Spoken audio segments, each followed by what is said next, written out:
Hi everyone, welcome back to my channel. My name is Elisa and this is my superpower.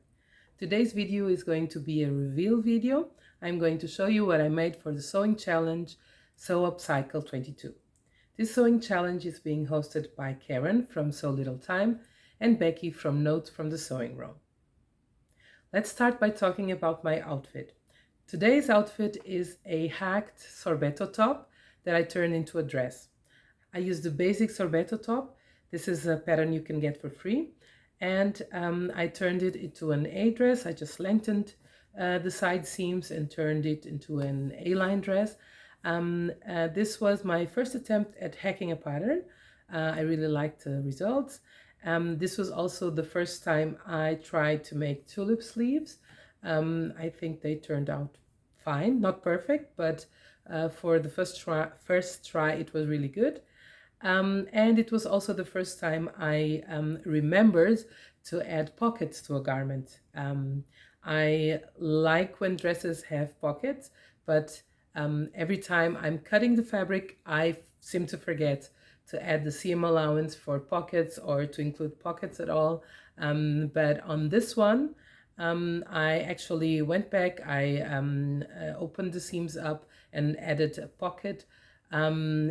It's not ideal, it's a little small, I'm not going to lie, but my hand fits. Not much more, but the hand still fits.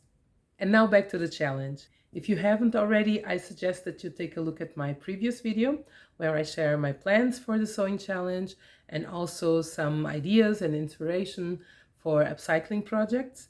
And in today's video, I'm going to show you the before. So the garments I used to make the project and the final version, that means what I've made out of them. So project number one was made using a men's shirt, a large men's shirt. It has green and white stripes.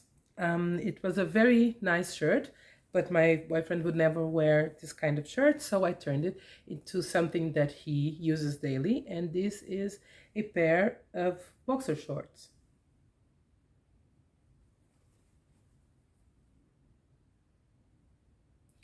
Very easy, very simple. I don't have a pattern for this one. I used something I've drafted myself. I cloned a pair of boxer shorts that he really loved. They were really old. The elastic casing was totally ripped, and the elastic was coming out already.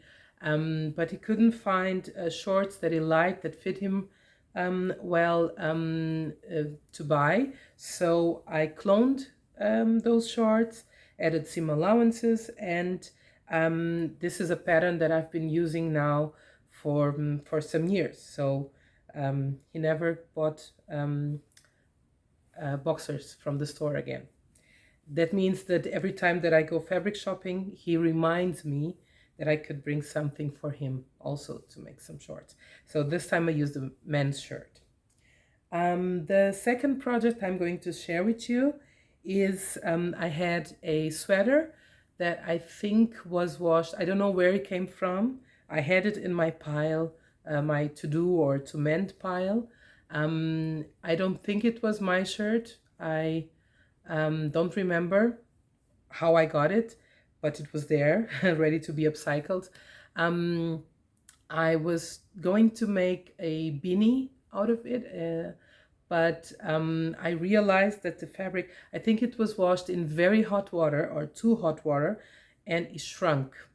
And it was like, and some parts of the sweater were like felted, so not enough stretch, not enough flexibility for me to do a hat or a beanie. So I decided instead I tried it and I failed. I only noticed that it was so shrunk, so felted when I was done with cutting and started sewing. But you win some, you lose some.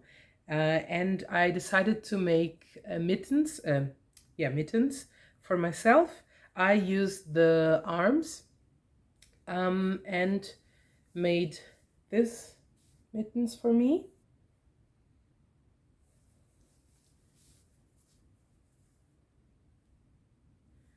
Very, very simple. I used the arms, so I didn't have to finish the end of the, this is the end of the well, the arms. And here where I cut the arms, I just turned it under, and I serged it, turned it under, and then I used something I never do. I never remember. My sewing machine actually has some a number of decorative stitches that I never use.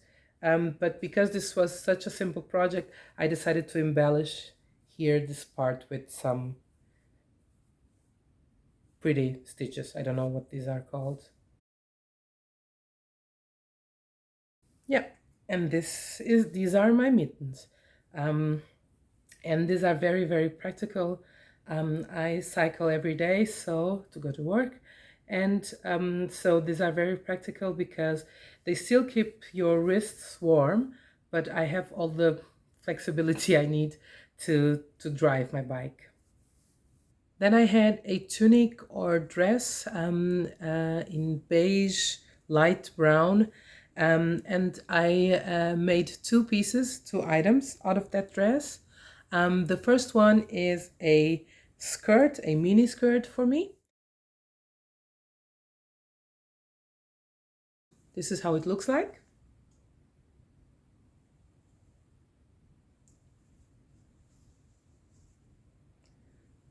Nothing spectacular, a very, very easy project. For sure, the easiest skirt I've ever done. I just used, well, all of the dress, more or less. It had a V-neck, so I cut below that V-neck in a straight line, serged that seam, turned it over with elastic, and then stitch that down with a small zigzag stitch. I didn't have to do anything on the side seams. I didn't have to do anything on the hem because it was already the hem of the dress. And I highly recommend this kind of project. This sweater, this tunic or dress is wool with a little bit of cashmere or angora. I'm not sure anymore. It's really, really soft. It doesn't itch at all. And it has little bit of peeling, but nothing much. And I'm very, very happy with the end result. This was a 5-minute thing. Really, really good. The second item I've made out of this dress was done using a pattern from a book I showed you on my previous video. This is the book. And on the chapter on how to upcycle t-shirts, old t-shirts, there is a pattern for a beanie. And that's what I did.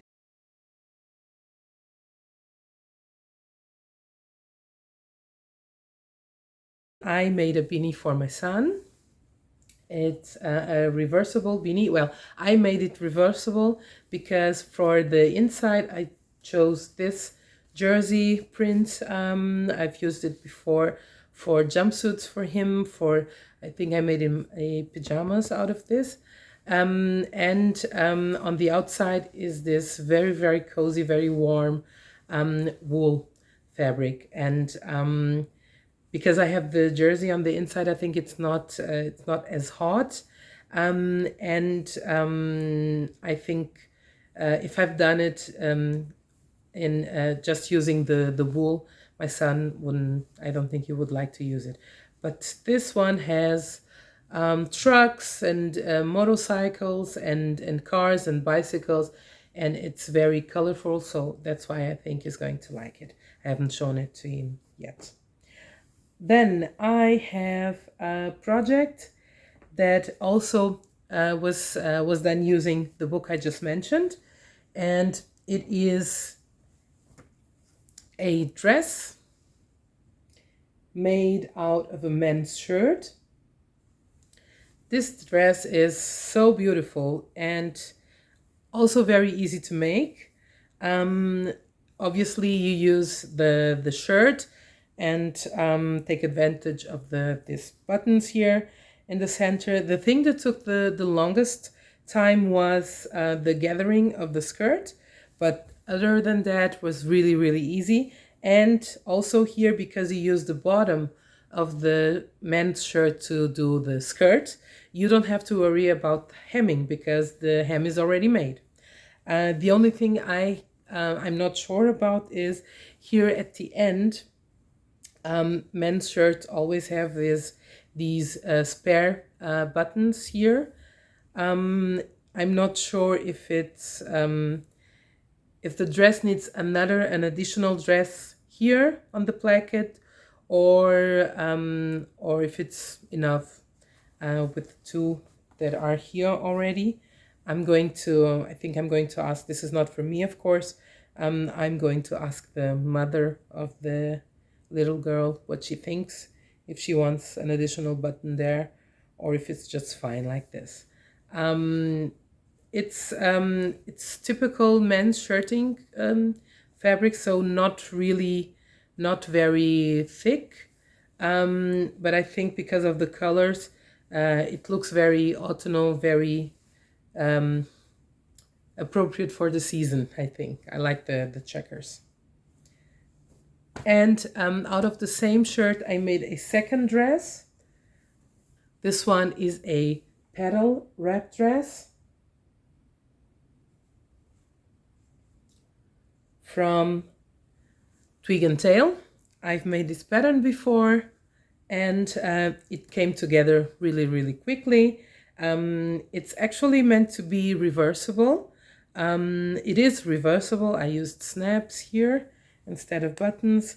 But in this case, I didn't use two different fabrics. Like on the first version I made the tunic version for a friend's baby.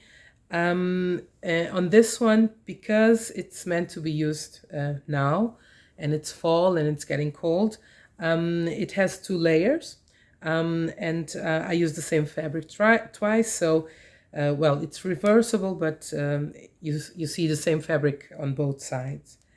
And yeah, came together also really, really quickly. Twig and Tail also has detailed video tutorials on how to do this. And I think it's a free pattern. I'm almost sure, I'm very sure it's a free pattern. And this was a large, an extra large men's shirt, maybe even 2X. I still have a little bit of fabric left, and I think I'm going to use it to make some kind of fabric flower, or maybe for some for bias binding. I have a little bit, I can make some bias binding for it to use in things I'm going to make for my son in the future. So that's also not going to waste. And finally, last but not least, I think this is my favorite one. This is now a cardigan, but this was a sweater that was sitting in my to-do pile for too long, and I decided to turn it into a cardigan. So what I did was I cut it down the middle. Then I finished this seam applying bias binding. This is a batik fabric I use for another project, for a shirt, for a top, and I made bias binding out of it. And I also applied bias binding on the sleeves. I didn't plan to do it at the beginning, but at some point I realized I had a hole on the sleeves, so this was to hide that hole. So it worked out really fine. Yeah, this shirt has a lot of peeling, so I still have to get rid of that, but don't judge me. And to finish it off, to give it a pop of color, and I think it looks really good, I added a fabric flower using the same fabric from the bias tape. And it not only draws the attention to this area, which is good because I had a hole.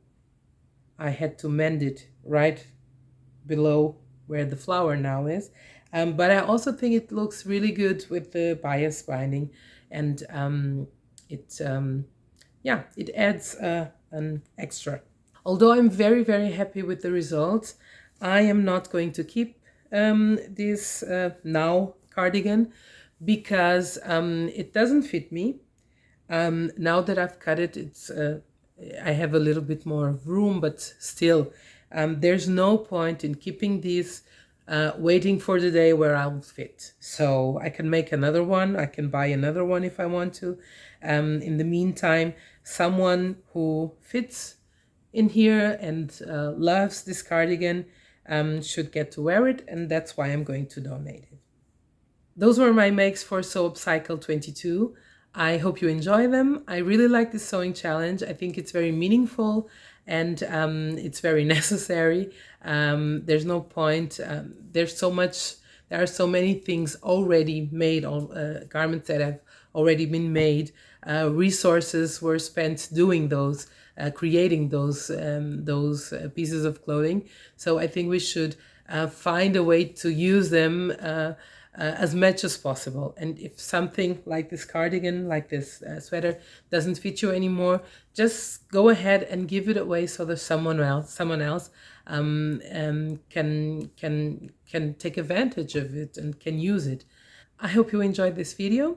If you did, share it with your friends, leave me a comment or a thumbs up, and most importantly, I would love for you to subscribe to my channel. I'll see you on the next video, and I hope you have a wonderful day.